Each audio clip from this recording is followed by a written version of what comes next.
Ashely, speech language pathologist and owner and operator of Speech, Language, and Beyond.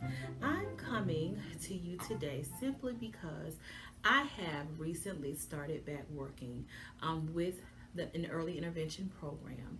As I said to you before, I'm not directly contracted, but I am working as an outsourced agency because they don't have anyone that is contracted with the local agency in the area that I'm serving. And it's been such a long time since I've done it. And even with those children or with the kids I had been seeing before, I just found myself using like some of the same toys, and I just kind of wanted to freshen it up a little bit. Now, I do have a video that I posted a couple of years back that showed all the different types of toys that I have, and those were mainly the toys that I was using. I had my regular ones out of that I was just taking and taking and taking, and I'm like, you know what, the toys I have here aren't just the most spectacular toys. They aren't toys that you just can't go out and find, but they were toys that I wasn't utilizing.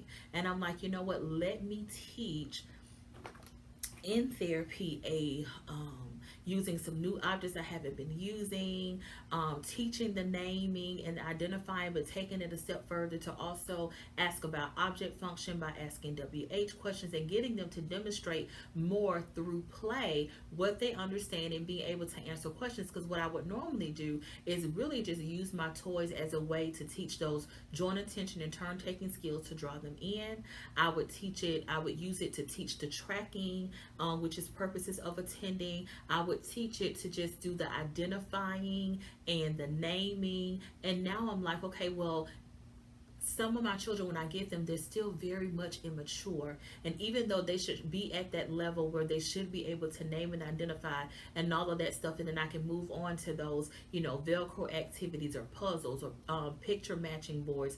A lot of times they just aren't ready and they still want the toys, and they may even be a little bit ready, but maturity level wise, they're not ready and they're more interested in the toys. So I was like, well, let me take it.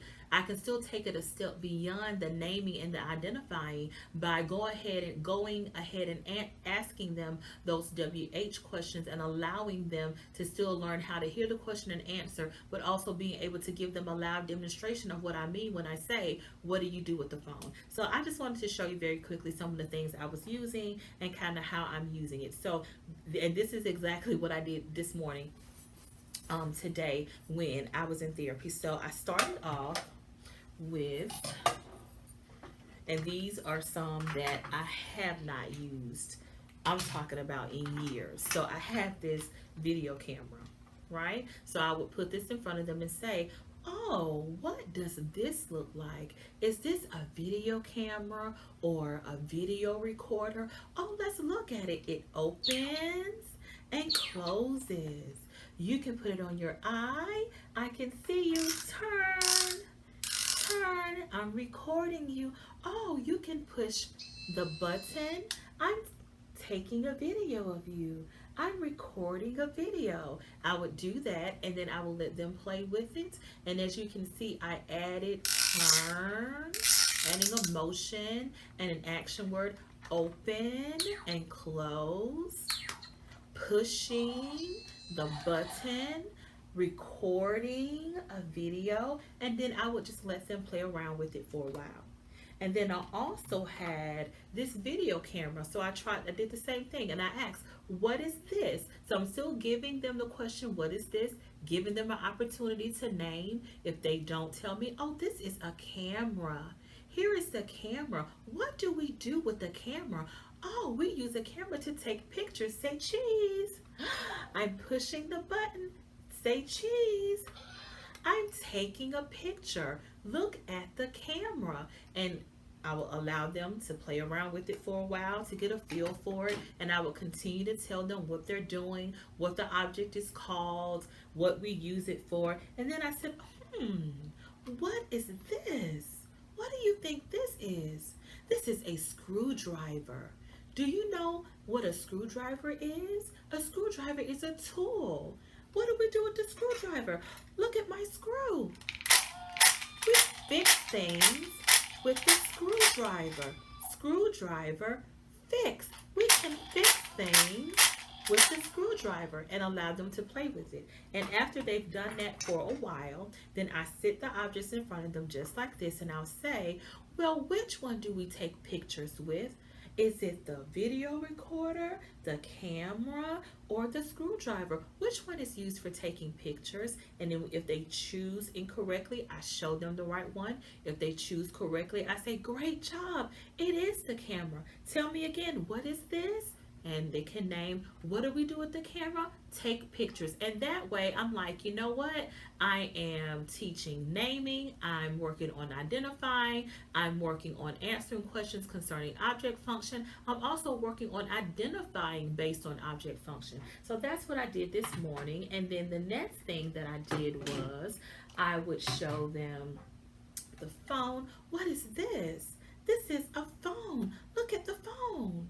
It has numbers. You can dial the numbers. But look, I have a phone too. Let me dial my number. Ring, ring, ring. Hello. May I speak to Sarah? Hi, Sarah. And then they would proceed to pick up the phone. They put it on their ear. Same thing. And in this particular section, I made sure that I had 2 of everything because I wanted to be able to do the back and forth with them and also give them a demonstration as well. So that was, this is my phone, and then this is their phone. Then I would say, well, what do you think this is? This is a truck. What do we do with the truck? Vroom, vroom, vroom, vroom. You can drive the truck and let them play around with the truck. And I also had my own truck, so when they played around with it, I would say, drive the truck, vroom, vroom, beep, beep, boom. And just being very interactive, giving them those CVC words, boom, bam. They're age appropriate for children that are between the ages of 1 and 3, and showing them driving truck. Okay, and then if they held it up and looked at the wheels, oh, those are the wheels of the truck. And I will leave that one for this one and then put mine here. And then I also had, what is this? Is this a car? What do you do with the car? You can ride in the car. You can drive the car. Here's my car, and do the same thing that we did with the truck. And then once I allowed them to play with it and interact with it, I would take the ones back that I used and go through that same method of, oh, which one do we talk on? And they would show me the phone. Right, this is the phone. Hello, you can talk on the phone. So that was just some things, what I'm using with them right now. I also brought back out my Mr. Potato Head. I have not used him in years, and I would, once I bring him in, I take all the parts off, and I'm like, okay, well, what is this? What are these? Are these eyes? Here are my eyes. Show me your eyes. Get them to touch your eyes, and then get them to put it on. And then once they're all on, we just go back over them again, and I'll say, show me the eyes, and I would expect them to take the eyes off. Then I would show me your eyes and point to their eyes. Same thing. And I was also using my little teapots, and it has in here a cup, and it's 2 cups, 2 spoons, milk, and orange juice. And I would go through that same thing of, oh, what is this? This is a cup. What do you do with the cup? You drink out of the cup. Well, look at here. We have orange juice. We have milk. Can you pour some milk in my cup? Let them pour the milk. Thank you. I'm going to drink the milk. Oh, look at the milk. Do you know who makes milk? Look, the cow makes the milk. So these are just different things that I'm using right now in my early intervention therapy, and I just wanted to briefly show you how I use it to name objects by asking, what is this? To identify actions by asking them to show me, or to pick up, or to put in my hand the particular object that we're talking about. How I get them used to answering questions pertaining to object function by saying, what do we do with the car? What do we do with the camera? And allowing them to pull that information and let me know that, oh, we drive the car. Combining words together to form a sentence. We talk on the phone, putting the action and the verb, the action and the noun together to form a sentence, and allowing them to know what it sounds like when someone asks them a question. They can hear the inflection pattern in my voice go up to know that something is expected from them once I ask them a question, and then giving the information back. So I just wanted to come through very quickly and just show you these are the toys that I'm using currently right now with some of my early intervention children who are in the Babies Can't Wait program, and they have somewhat of a speech delay and need help with naming and answering questions, identifying actions, and identifying objects. So if you have any further questions, please let me know, and please let me know, what toys are you using with your children right now to teach your language skills? What toys are you using with your preschool population or your early intervention population if you are a therapist? I would love to know, and I'll see you guys in the next video.